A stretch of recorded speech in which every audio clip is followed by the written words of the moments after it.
So I want to talk about a very, very unusual man. His name is Vladimir Putin. I want to tell you what I think is going to happen. And what in the world is he doing at the helm of Russia? Because it's a miracle, you see. Putin's a very interesting person.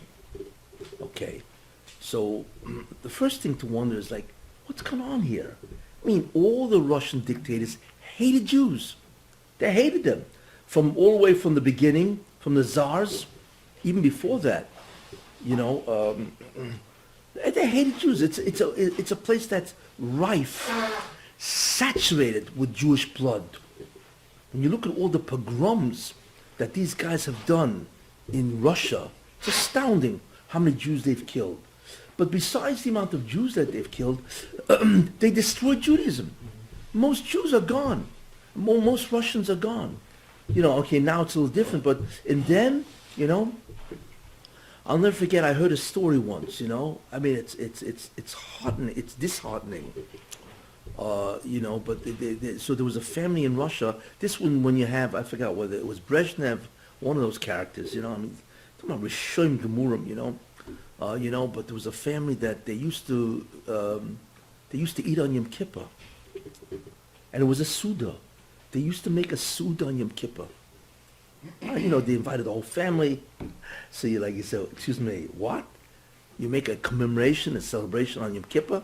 So they once asked him, well, what's the story here? He said, well, we don't remember what Yom Kippur is about, but we know from our grandparents and so on and so forth that Yom Kippur was special to the Jews. We figure a day that's special to the Jews, you probably have a meal, right? So we made a commemorative meal. We get the whole family together and we eat on Yom Kippur, you know, because that's probably what it was, all right? It's not what you do on a holiday for the Jews. Could you imagine how far they were from Judaism, Yiddishkeit? It's astounding. All because of communism and all those Rishonim that were communists. Astounding when you think about that. And this is good. At least they remembered Yom Kippur was a holiday. What about all those Jews that don't even know anything about Judaism? So not only did they kill Jews left and right, they destroyed their religion and so on, you know. Anyway, so therefore the history of Russia really, essentially, is really a history of anti-Semitism. It's really what it is. So the question is, what happened? How did they get a guy like Putin? Now, I want to read you, I took this because Zman wrote an article, Zman magazine, called The Putin Enigma. So they have a very short biography. I don't know if you guys read it. You guys read it? Very interesting, you know, to read about this guy, you know. But when you begin to read it, it strikes you. I'm going to read this and quote from them, okay? What they say, and then I'm going to comment what I think is how it's part of the divine plan. Because this is so far out that it needs an explanation. And I'm always tempted by those things that need an explanation to try to explain it. Okay, you guys with me? Now you guys can see if I know how to read. Crushing Anti-Semitism, Putin Style. That's the name of the article. Okay. Putin has ruthlessly suppressed violent forms of anti-Semitism in Russia. Incredible. To the relief of the Russian Jewish community. He has also made it a point to attend Jewish functions. It's not just that he's stopping anti-Semitism, he comes to Jewish functions, right? Such as the opening of Jewish Museum and Tolerance Center in Moscow, right? To which he contributed $50 million of state funds. That's a commitment. And even symbolically donated 1 month of his presidential salary. You believe what this guy elected? It's like, what? Who are we talking about here? We're talking about an Oyev Yisrael, a Jew lover. There he was joined by the then president of Israel, Shimon Peres, and Russia's chief rabbi, Ber Lazar, sometimes dubbed Putin's rabbi. Imagine, Putin's rabbi. Now, Putin also attended Hanukkah celebrations and conveying warm messages to Jews on Rosh Hashanah. Utterly unprecedented. I mean, this is incredible, right? Especially from a nationalist Russian leader.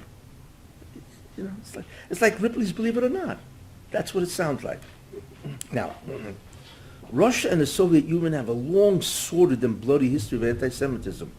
The Russian Tsars enacted anti-Semitic legislation, subjecting the Jews to an inferior status and forcing them to live in the Pale of Settlement far away from the large cities. It's obvious that's what they want, incredible anti-Semites. In fact, the word pogrom originated in Russia and refers to violent attacks by non-Jews on Jewish civilians in the Russian Empire. You know, the first known pogrom is believed to have occurred in Odessa in 1821.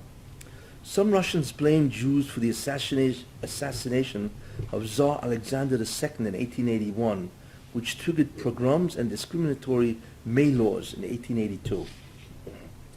Anti-Semitic laws and pogroms led many Jews to reassess life in the Russian Empire, causing more than 2 million to emigrate to the United States and Eretz Israel. I mean, obviously it's Gehenna. It was a Mamish Gehenna in Russia. As late as 1990s, Jews were scapegoated as the source of Russia's economic and social problems. Well, 25 years ago? Several of the prominent Russian oligarchs, these groups that controlled Russia, were Jewish. And angry Russian commentators and politicians made sure to emphasize that fact, obviously to promote anti-Semitism. Now, political commentator E.C. Liebler, someone who met with Soviet ministers and officials for three decades to promote the liberation of Soviet Jewry, wrote, this is what he writes: when the Soviet Union existed, communist Russia, I was able to appreciate firsthand the obsessive anti-Semitism underlying the Kremlin's policy toward Israel and the Jews. Obsessive means they just couldn't get it out of their mind. Now look at what he says. There are no rational explanations for Putin's extraordinary positive attitude toward Jews. There's no rational explanation for this, which some have gone as far as to describe as being motivated by philo-Semitism, Oyev Yisrael. Right? It's astounding. According to him, there's no rational explanation. But there is. But he says, it would appear. Some say he was influenced as a youngster by his Jewish German teacher, which we'll read about in a second.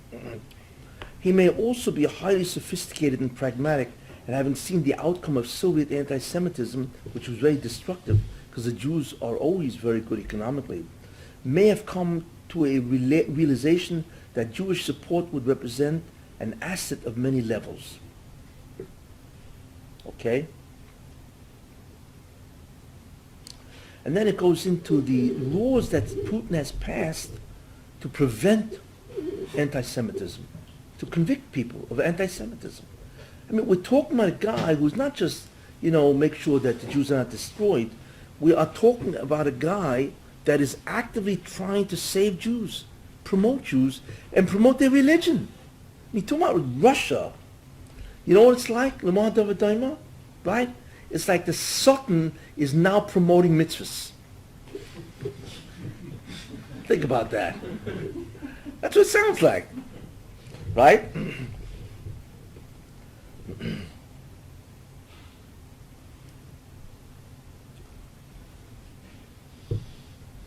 Putin has also personally intervened in specific cases of anti-Semitism, and so on. And he brings down that he intervened in a certain case against a Jewish person, and he intervened. He reduced drastically the sentence that they gave him.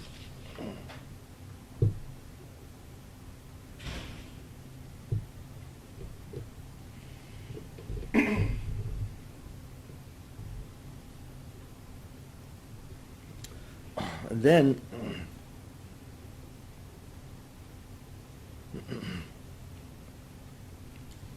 nevertheless, This pining for the Soviet past has not had a significant anti-Semitic component. In fact, anti-Semitism does not seem to be a large-scale problem in Russia today. You believe this? In recent polls, almost 60% of Russians have a good or very good attitude toward Israel, compared to less than 20% bad or very bad.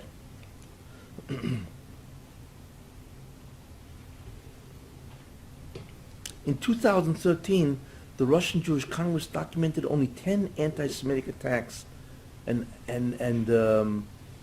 acts of vandalism compared to dozens in France. This is in Russia. I got to get to this one, right? On January 19, 2016, it's a couple of months ago. Listen to this. This is really funny. At a meeting in the Kremlin with the European Jewish Congress, Putin met with the Jewish Congress. Putin expressed that in light of recent anti-Semitic attacks in Europe, European Jews should take refuge in Russia.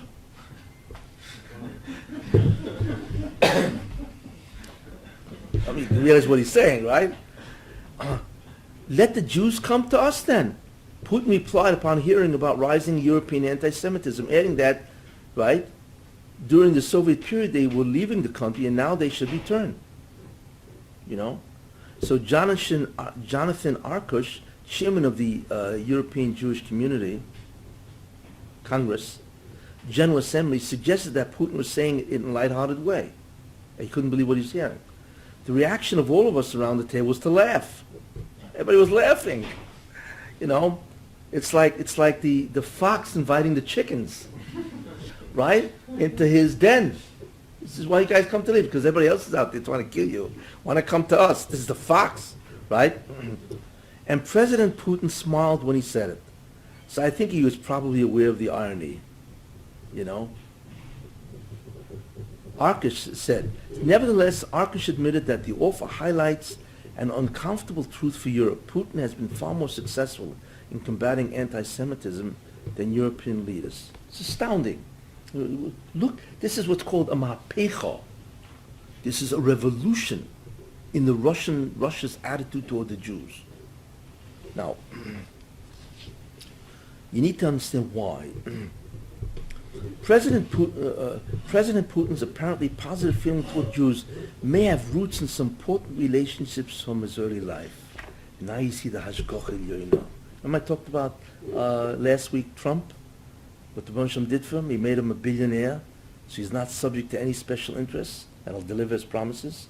The second thing is that Trump is in real estate in New York, right? And we know most people, not most, but a lot of people in real estate are Jews. So he has a tremendous liking and familiarity with Jews. And the third thing is his daughter Ivanka, she's from. You know, she's modern, but she's from. You know, so he clearly, and his son-in-law, not his son-in-law, and the chief legal advisor to his real estate empire is from a guy who he wants to make a liaison to Israel. I mean, you know, how the Rebbe sets this up is incredible. But look what he did for Putin. The question is why, which I will go into. Putin grew up in one of Leningrad's toughest neighborhoods, and his parents were not a strong presence in his life, which basically means he was abandoned. Not literally, but, you know, I mean, certainly emotionally. I mean, you're on your own, kid.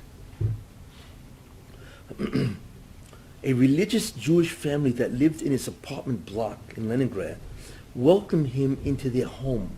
Isn't that interesting? And shared their meager accommodations with him so he would be less tempted to roam the streets.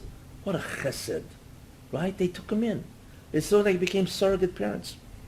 In an autobiography, Putin describes the family as observant Jews who did not work on Saturdays, and the man would study the Bible and Talmud all day long. What does that sound like, you know? It's a kollel young man. Except he wasn't a kollel, because if he went to kollel, he'd be killed, right? Once I even asked him what he was muttering, and he explained to me what this book was, and I was immediately interested. He told what the Gemara is. So that's one guy. Obviously, they had a tremendous influence. What shows that Putin has a tremendous hakar satoiv. Anyway, so that was one. Putin's judo coach in his youth, Anatoly Radlin, was Jewish. his judo coach. He trained Putin from ages 13 to 28.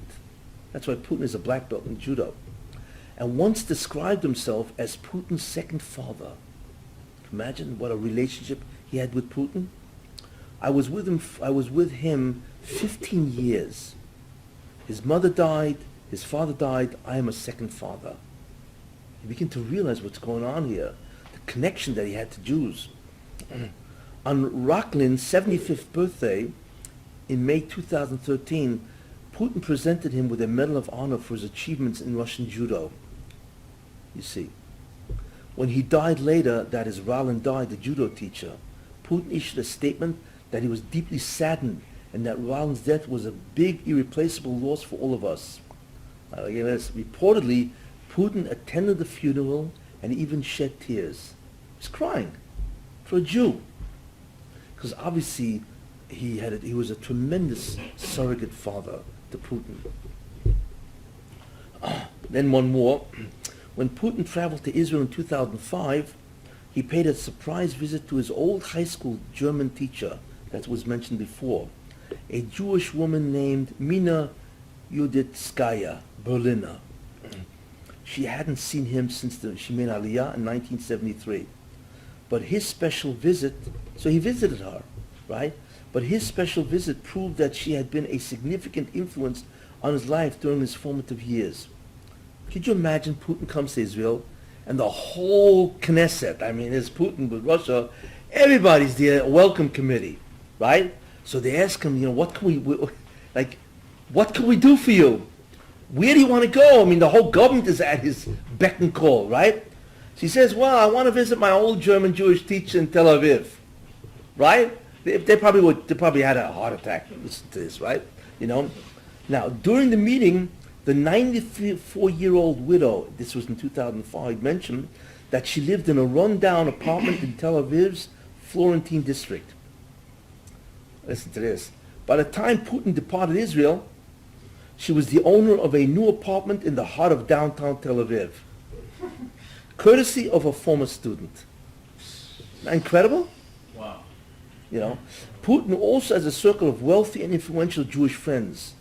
Some have been buddies since his childhood, like Arkady and Boris Rottenberg, who trained together with him under Coach Ralin, judo. They're buddies, Jewish buddies. The brothers stuck close to their childhood pal, Putin, right, and have benefited enormously, such as $5.5 billion in construction contracts. They were awarded in connection with the 2014 Sochi Winter Olympics. Each brother is estimated to have a net worth of around $2 billion. Not bad. What am I trying to show here? Like, it's unbelievable. It's unbelievable. It's unbelievable, It's like the guy said, it's like, it's irrational. He doesn't understand why Putin is a philo Judaism, which means an Oiv Yisrael. And it says here that, whenever they have meetings or whatever, he's Jewish.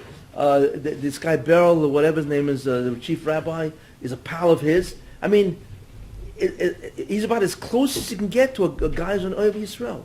It's astounding. But you see, what did the Muslim do? Now let's take a look at it at a larger scale. Why is he doing this? Not only that, Putin should never have been the prime minister, whatever he is, right? You don't realize it was a stroke of luck, as they say, because what happened was he was a KGB, he was in Germany for all the years, and then all of a sudden he went back and he became an important right-hand guy to Yeltsin. You see, and Yeltsin was very corrupt. I mean, Yeltsin was like, forget it, right? So Yeltsin knew that his time was coming to the end, right? But he was afraid that whoever's going to take over his job, which is the chief guy of the prime minister of the Soviet Union, is going to convict him. He's going to go after him. You know how much money the guy must have stolen? So he appointed Putin to be the prime minister because he knew Putin is very loyal to him, won't convict him. Believe this? So Putin got in, right, in order for Yeltsin to avoid jail time, right? That's how he got in. Once he was in, of course, he took advantage of it, right? Eliminated all his rivals and all that kind of stuff, which is usually what goes on. But why did the Bansham do that? Clearly the Bansham said, enough is enough. Russia is the Ra Esav, if you remember what I said, that Esav is divided into three parts. Russia is the Ra of Esav. That's why communism, which is incredibly atheistic, can only survive 70 years. And that's the Vayives Esav is Bechira, and Esav despised the Bechira. That was communism, because Russia is really the Russian Orthodox Church. It's really Edom. It's really what it is. It's Christian. And he put him in Oyev Yisrael to make sure he connected him, he made sure that his parents, whatever, wouldn't take care of him. And as a result of that, he developed tremendous friends, associations with Jews who were very kind to him. And he never forgot it. Could you imagine Putin visits Israel and everybody's running after him to please him and so on? And he says, I want to see my Alta Boba, you know, my Jewish teacher friend in Tel Aviv. And then a guy pays for a real, I guarantee the apartment must have been deluxe in the downtown Tel Aviv. I mean, you know, what a curse at Toiv. It's astounding. The question we have to ask ourselves is, what's going on here? Wait a minute. Russia is evil, right? But we find now that it's true that Putin is a terrible dictator. There's no question about that, right? But why is the Russian want Putin to be head of the Russian government? What's going on here? You had a question? Yeah, interestingly, of all the world leaders on the world stage, Putin. Who does that remind you of? Putin. Putin looks at the West, he couldn't care less. Took over Ukraine, Crimea, no problem. You know, he's probably got his sights on other stuff, you know. He couldn't care less. He'd rather not alienate the West. But this man defies the West, and he laughs at Obama, you know. What does that sound like? Sounds like Trump, doesn't it? The Bansham is picking him because of the same concept, the defiance.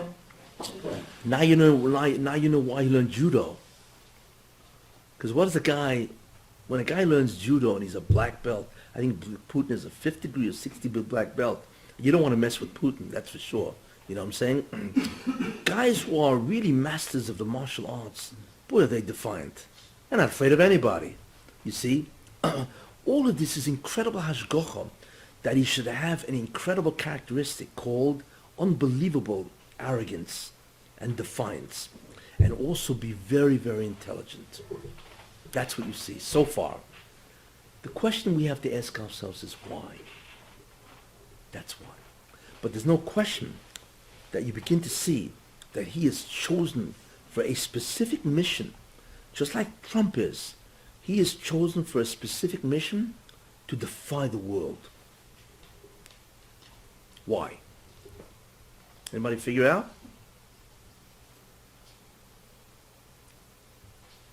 This is called Prophecy Workshop. You know enough information to figure it out. He has to come to the aid of Pfizer. Oh, very good. Together with Trump, they'll destroy the Arabs. Beautiful. Exactly. If I had a medal, I'd pin it on both of you guys. Because what the bunch, but you have to add one more thing. But you have to add one more thing. What's going to happen? Israel will war with Iran and begin to destroy it. Basically, I believe Hezbollah, Al-Qaeda, ISIS, right? Hamas, all these guys are going to jump in the fray. But not only that, it'll be the last attempt of the Arabs. And who will also jump in, probably, will be the Israeli Arabs, right? Now the problem is this. We know that the Israel will be incredibly condemned. We know that. It goes on all the time. Even when Israel's right, they're always wrong, right? They're always condemned, because that's the anti-Semitism of the world. Therefore, Trump is going to aid them, which I said last week. That's why the bunch of them wants him. He will defy the world, right, America, and enable Israel to do its job, you see. But I believe that something much worse, what Israel is doing is much worse. I believe that Israel will evict the Arabs because of the enormous danger that the Arabs now present to the integrity of the Jewish state. But what's always the problem? What's the problem? The EU. The EU is one, but what's happening with the EU? They're being diminished. So Bonsham is taking out the possible obstructions of Trump, right? So the EU is being diminished, correct? You see why?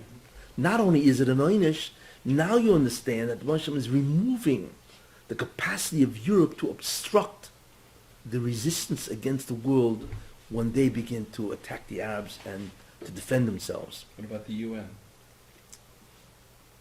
That's not the UN. It's really the nations that control the UN. So the Arabs themselves are being destroyed, right? America's defending Israel. The EU is now a third-rate class. But who's always the greatest obstructions against Israel? Who? Russia. They're always the greatest. They're the ones who opposed Israel all the time. Remember the 1975 UN, right? Where they said Zionism is the same as what? Racism. That was a famous statement that they said. They're the ones who came up with that stuff. So therefore Russia's always the obstruction. So the question is, even if Trump defends Israel, right? Russia's going to go crazy. Because Russia sides usually on the side of who? Of the Arabs. You know, Iran, they did, you know, right? So what happened? The Muslim says, Zog sich nicht, in Yiddish, which means don't worry. I am now going to put an Oyev Yisrael in Russia. So now Russia and Trump are going to defy the world. Wow. What a partnership. Isn't that interesting? That's what you see is happening. If you really think about it, it's incredible. Because what's happening in Russia is unbelievable. Like this guy said, it doesn't make sense. It's never happened before. Because the Russia now is weakening the enemies of the Jews, right? And he's strengthening the people, the allies of the Jews. But Russia was always against the Jews. And not only Russia's part of the Security Council. They've always made tremendous problems. So what the Bolsheviks did is incredible. He said, just remove the enemy. How? Put a guy like Putin in. So Putin is not only an Oyev Yisrael, he's a tremendous maket toiv. That's the critical. There are guys who like Israel, right? But they don't go to that extent. He's going all the way, you see. He's maket toiv, and so on. They $50 million to some Jewish museum. It's real estate television. It's like, and there's another reason why, another reason why Putin likes Israel, which funny he said that. Not only is he an Oyev Yisrael, where he protects the Jews, and he gives money to the Jews, he's giving money to all kinds of organizations all over Russia to promote Judaism. In fact, he's probably the biggest Marbitz Torah in Russia. You know what I'm saying? He's head of the Kirov movement in Russia, you know. But Putin said something very interesting. There is between 500 and 1 million Russians in Israel. So Putin said, hey, I got 1 million of my citizens there. Most of these guys have passports of Russia. So I got all my people, I got to protect them. So therefore I have to protect Israel. You see? So the whole concept of a Russian, immigration to Israel was to again solidify Putin's connection to Israel, the Jewish state, because now Israel has become a Russian satellite. Interesting. Russia's been directly in conflict with the Arabs because of their oil. Yeah. Right. They don't want to economically get destroyed. Who? Russia. Yeah. Because of the competition with the Arabs. The Arabs are desperate to sell oil now. Yeah, well, but what I'm saying is, therefore, what the Russians doing is weakening the enemies of the Jews. Because it's not just, I believe, it's not that just Jews will will really war against the Arabs and really wipe them out. The problem is also that I believe they try to evict the Arabs. Nobody, the world will not stand for that, you see. So therefore, if Russia and the U.S. stand with the Jews and the Europe is now severely diminished, it'll work. But it's incredible to see the chess pieces going on here. I mean, you have to appreciate this chess game, you know, where you see what the Bonsham is doing in order to, something that will occur many years from now, many years, whatever that means, you know. And what the Rebbe Shem is doing